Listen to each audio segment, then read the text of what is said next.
Well, homicides are down across the city. The alarming trend is how many teens have been charged with murder. Back in April, 19-year-old Kewhyon Hartwell was shot and killed. Columbus police say they found him on the street. Now, two 15-year-olds have been charged with his death. It is an allegation of murder and aggravated robbery.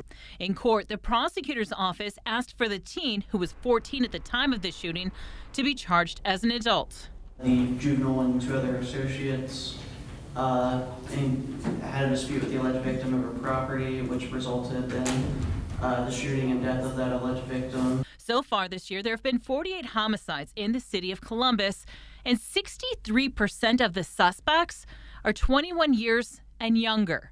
Compare that to last year, when at this time there were 70 homicides and 49% of the suspects were 21 and younger.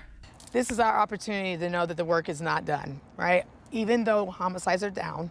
And that tends to allow us to kind of say, oh, it's working. And sometimes when something works, then you pull back a bit.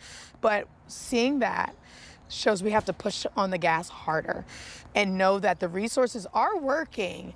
Melissa Thomas St. Clair is the founder of Mothers of Murdered Columbus Children and says her group tries to understand why there is an increase of teens involved in homicides to try to prevent it. What we do in our organization is we make sure we don't just pull numbers, we pull the actual stories behind the numbers. So I would be very interested in finding out who these children are, who their parents are, what is the background, and what is the why on the perpetration of this violence. She says ultimately, parents need to step up. So we as parents, this is where Mothers of Murdered Columbus Children steadfast for years have said that accountability goes to the parent.